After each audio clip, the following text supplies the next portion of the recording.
ಎಲ್ಲರಿಗೂ ನಮಸ್ಕಾರ. Welcome back to my channel. ನಾನಿವತ್ತು ಎಗ್ ಡ್ರಾಪ್ ಬಿರಿಯಾನಿ ಮಾಡ್ತಾ ಇದ್ದೀನಿ. ಎಗ್ ಬಿರಿಯಾನಿ ನಾವು ಸಾಮಾನ್ಯವಾಗಿ ಮಾಡ್ತಾನೆ ಇರ್ತೀವಿ. ಸೊ ಈ ತರ ಎಗ್ ಡ್ರಾಪ್ ಬಿರಿಯಾನಿ ಮಾಡಿ ನೋಡಿ. ಈ ರುಚಿಗೆ ನೀವು ಈ ತರನೇ ಯಾವಾಗ್ಲೂ ಮಾಡ್ಕೊಂತೀರಾ.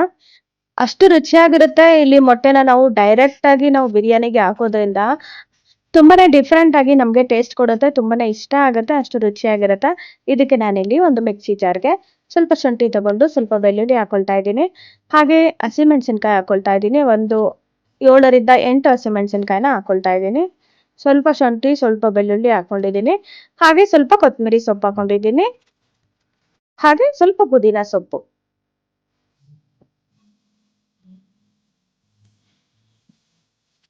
ಇದ್ರ ಜೊತೆಗೆ ನಾನಿಲ್ಲಿ ಸ್ವಲ್ಪ ಚಕ್ಕೆ ಹಾಕೊಳ್ತಾ ಇದ್ದೇನೆ. 1 ಇಂಚ್ ಆಗೋಷ್ಟು ಚಕ್ಕೆ ಹಾಕೊಂಡು ಒಂದ್ ಸ್ವಲ್ಪ ಲವಂಗ ಹಾಕೊಬೇಕು. ಲವಂಗ ಹಾಕಿ 1 ಟೇಬಲ್ ಸ್ಪೂನ್ ಆಗುವಷ್ಟು ನಾನು ಮೆಣಸು ಹಾಕೊಳ್ತಾ ಇದ್ದೇನೆ.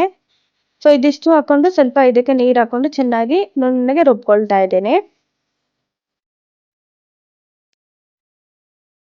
ಕರಿಮೆಣಸು ಹಾಕೋದ್ರಿಂದ ಬಿರಿಯಾನಿಗೆ ತುಂಬಾನೇ ರುಚಿ ಕೊಡುತ್ತೆ. ಸೊ ಇವಾಗ ನುಣ್ಣಗೆ ಇದನ್ನ ರುಬ್ಕೊಳ್ತಾ ಇದ್ದೀನಿ. ಇದಾದ್ಮೇಲೆ ನಾನು ಒಂದು ಕುಕ್ಕರ್ಗೆ ಒಂದು 4ರಿಂದ 5 ಟೇಬಲ್ ಸ್ಪೂನ್ ಆಗುವಷ್ಟು ಎಣ್ಣೆನ ಹಾಕೊಂಡು ಬಿರಿಯಾನಿ ಹೋಲ್ ಸ್ಪೈಸಸ್ ಎಲ್ಲ ಹಾಕೊಳ್ತಾ ಇದ್ದೀನಿ. ಪಲಾವ್ ಎಲೆ, ಚಕ್ಕೆ, ಲವಂಗ, ಸ್ವಲ್ಪ ಸೋಂಪು, ಮರಾಠಿ ಮೊಗ್ಗು, ಹಾಗೆ ಇವೆಲ್ಲನೂ ಹಾಕೊಂಡು ಚೆನ್ನಾಗಿ ಫ್ರೈ ಮಾಡಿ ಒಂದು ಈರುಳ್ಳಿನ ಸ್ಲೈಸ್ ಆಗಿ ಕಟ್ ಮಾಡ್ಕೊಂಡು ನಾನು ಅದನ್ನು ಹಾಕೊಂಡು ಫ್ರೈ ಮಾಡ್ಕೊಳ್ತಾ ಇದ್ದೀನಿ. ಈರುಳ್ಳಿ ಎಲ್ಲ ಚೆನ್ನಾಗಿ ಕಂದು ಬಣ್ಣ ಬರೋವರೆಗೂ ಚೆನ್ನಾಗಿ ನಾವು ಫ್ರೈ ಮಾಡ್ಬೇಕಾಗತ್ತೆ. ಹಾಗೆ ಇದಕ್ಕೆ ನಾನು ಒಂದು ಕಟ್ ಮಾಡಿರುವಂತಹ ಟೊಮೊಟೊ ಹಾಕೊಳ್ತಾ ಇದ್ದೀನಿ. ಅದನ್ನು ಕೂಡ ಹಾಕೊಂಡು ಚೆನ್ನಾಗಿ ಮಿಕ್ಸ್ ಮಾಡ್ಕೊಬೇಕು.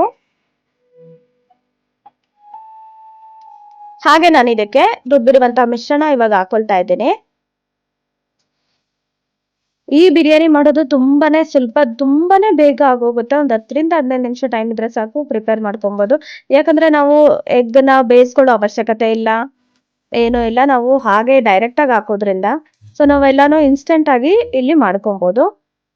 ಈಗ ನಾನು ರುಬ್ಬಿರುವಂತ ಮಿಶ್ರಣನ ಹಾಕಿ ಅದಕ್ಕೂ ಸ್ವಲ್ಪ ಮಿಕ್ಸಿ ಜಾರಲ್ಲಿ ನೀರು ಸ್ವಲ್ಪ ಹಾಕೊಂಡು ಅದನ್ನು ಹಾಕೊಂಡು ಈಗ ಸ್ವಲ್ಪ ಸಾಲ್ಟ್ ಹಾಕಿ ಚೆನ್ನಾಗಿ ಇದನ್ನ ಮಿಕ್ಸ್ ಮಾಡ್ಕೊಳ್ತಾ ಇದ್ದೀನಿ. ಹಾಗೆ ಇದಕ್ಕೆ ಸ್ವಲ್ಪ ಕಸೂರಿ ಮೇಥಿ ಹಾಕೊಳ್ತಾ ಇದ್ದೀನಿ. ಒಂದು 1 ಟೇಬಲ್ ಸ್ಪೂನ್ ಆಗೋಷ್ಟು ಹಾಕೊಳ್ಬೇಕಾಗತ್ತೆ. ಈಗ ಇದನ್ನ ನಾವು ಚೆನ್ನಾಗಿ ಬಾಯ್ಲ್ ಮಾಡ್ಕೊಬೇಕು. ಇವೆಲ್ಲ ಚೆನ್ನಾಗಿ ಮಿಕ್ಸ್ ಮಾಡಿ ಆದ್ಮೇಲೆ ಚೆನ್ನಾಗಿ ಇದನ್ನ ಬಾಯ್ಲ್ ಮಾಡ್ಕೊಬೇಕಾಗತ್ತೆ. ಹಾಗೆ ಇದಕ್ಕೆ ನಾನು 2 ಟೇಬಲ್ ಸ್ಪೂನ್ ಆಗುವಷ್ಟು ಧನಿಯಾ ಪೌಡರ್ ಹಾಕೊಳ್ತಾ ಇದ್ದೀನಿ. ಹಾಗೆ ಬಿರಿಯಾನಿ ಪೌಡರ್ ಒಂದು 2 ಟೀ ಟೇಬಲ್ ಸ್ಪೂನ್ ಆಗುವಷ್ಟು ಹಾಕೊಳ್ತಾ ಇದ್ದೀನಿ. ಹಾಕೊಂಡು ಇದನ್ನ ಚೆನ್ನಾಗಿ ಮಿಕ್ಸ್ ಮಾಡಬೇಕು. ಮಿಕ್ಸ್ ಮಾಡಿ ನೋಡಿ, ಎಣ್ಣೆ ಎಲ್ಲ ಸಪ್ರೇಟ್ ಆಗ್ಬೇಕು. ಅಲ್ಲಿವರೆಗೂ ಇದನ್ನ ನಾವು ಚೆನ್ನಾಗಿ ಫ್ರೈ ಮಾಡ್ಕೊಬೇಕಾಗತ್ತೆ.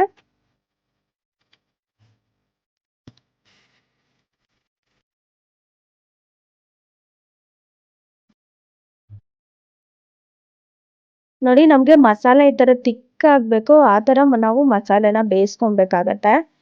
ಸೊ ಅವಾಗ್ಲೇ ನಮ್ಗೆ ತುಂಬಾನೇ ರುಚಿ ಕೊಡುತ್ತೆ ಬಿರಿಯಾನಿ. ಸೊ ಈ ತರ ಗ್ರೇವಿ ನಮ್ಗೆ ಬರಬೇಕು. ಈಗ ನಾನು ತೊಳೆದಿಟ್ಟಿರುವಂತಹ ಅಕ್ಕಿನ ಹಾಕೊಳ್ತಾ ಇದ್ದೇನೆ.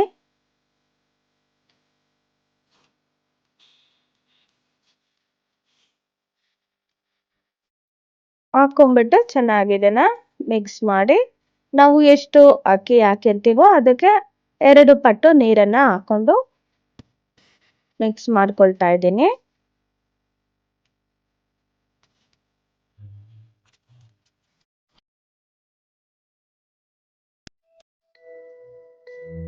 ಈಗ ನಾನು ಇದಕ್ಕೆ ಮೊಟ್ಟೆನ ಹಾಗೆ ಒಡೆದು ಒಂದು ಬೌಲಲ್ಲಿ ಹಾಕೊಂಡು ಇದಕ್ಕೆ ಹಾಕೊಳ್ತಾ ಇದ್ದೀನಿ. ನೋಡಿ, ಒಂದೊಂದೇ ಮೊಟ್ಟೆನ ಈ ತರ ಒಡೆದು ಹಾಕೊಳ್ತಾ ಇದ್ದೀನಿ. ಡೈರೆಕ್ಟ್ ಆಗಿ ನಾವು ಈ ತರ ಬಿರಿಯಾನಿಗೆ ಹಾಕೊಬೇಕಾಗತ್ತೆ. ನಾವು ಹಾಕಿರೋ ಜಾಗ ಬಿಟ್ಟು ಬೇರೆ ಬೇರೆ ಜಾಗದಲ್ಲಿ ಒಂದೊಂದನ್ನ ಹಾಕೊಬೇಕು. ನಾನಿಲ್ಲಿ ಒಂದು 5ರಿಂದ 6 ಎಗ್ನ ಹಾಗೆ ಒಡೆದು ಹಾಕೊಳ್ತಾ ಇದ್ದೀನಿ. ತುಂಬಾ ರುಚಿ ಕೊಡುತ್ತೆ ಈ ತರ ಮಾಡೋದ್ರಿಂದ. ಒಂದ್ಸರಿ ಟ್ರೈ ಮಾಡಿ ನೋಡಿ, ನಿಮ್ಗಂತೂ ತುಂಬಾನೇ ಇಷ್ಟ ಆಗತ್ತೆ. ಸೊ ಈ ತರ ಎಲ್ಲ ಒಡೆದಾದ್ಮೇಲೆ ನಾವು ಹಾಗೆ ಏನು ಮಿಕ್ಸ್ ಮಾಡ್ದಿರ ಕುಕ್ಕರ್ ಇಟ್ಟು ಕ್ಲೋಸ್ ಮಾಡ್ಬೇಕಾಗತ್ತೆ. ಇದನ್ನ ಒಂದು 1 ರಿಂದ 2 ವಿಸಿಲ್ ಬರ್ಸ್ಕೊಬೇಕು. ಅದಾದ್ಮೇಲೆ ಪ್ರೆಷರ್ ಹೋದ್ಮೇಲೆ ನೋಡಿ ನಮ್ಗೆ ಬಿರಿಯಾನಿ ಯಾವ ತರ ರೆಡಿ ಆಗಿದೆ. ನಮ್ಗೆ ಎಗ್ ಎಲ್ಲ ಮೇಲೆ ಸಪ್ರೇಟ್ ಆಗಿ ಬಂದಿರತ್ತೆ. ನಾವು ಸಪ್ರೇಟ್ ಆಗಿ ಎಗ್‌ನ ಎತ್ಕೊಂಡ್ಬಿಟ್ಟು ರೈಸ್ ಎಲ್ಲ ಚೆನ್ನಾಗಿ ಮಿಕ್ಸ್ ಮಾಡಿ, ನಾವು ಸ್ವಲ್ಪ ರೈಸ್ ಸರ್ವ್ ಮಾಡಿ ಅದ್ರ ಮೇಲೆ ಈ ತರ ಎಗ್‌ನ ಹಾಕೊಂಡು ನಾವು ಸರ್ವ್ ಮಾಡ್ಬೇಕಾಗತ್ತೆ. ಸೊ ಈ ತರ ಮಾಡ್ಕೊಂಡ್ರೆ ನಮ್ಗೆ ಎಗ್ ಡ್ರಾಪ್ ಬಿರಿಯಾನಿ ರೆಡಿ ಆಗತ್ತೆ. ಎಗ್ ಇಷ್ಟಪಡೋರು ತಪ್ಪದೆ ಈ ರೆಸಿಪಿನ ಟ್ರೈ ಮಾಡಿ ನೋಡಿ. ನಿಮ್ಗಂತೂ ತುಂಬಾನೇ ಇಷ್ಟ ಆಗತ್ತೆ. ಡಿಫ್ರೆಂಟ್ ಆಗಿ ತುಂಬಾನೇ ರುಚಿಯಲ್ಲಿ ಈ ಎಗ್ ಡ್ರಾಪ್ ಬಿರಿಯಾನಿ ಇರತ್ತೆ. ಇದೇ ತರ ರೆಸಿಪೀಸ್‌ಗೋಸ್ಕರ ನಮ್ಮ ಚಾನೆಲ್‌ನ ಸಬ್ಸ್ಕ್ರೈಬ್ ಮಾಡಿ, ಲೈಕ್ ಮಾಡಿ, ಆದಷ್ಟು ನಿಮ್ಮ ಫ್ಯಾಮಿಲಿ ಮತ್ತೆ ಫ್ರೆಂಡ್ಸ್‌ಗೂ ಶೇರ್ ಮಾಡಿ. Thanks for watching.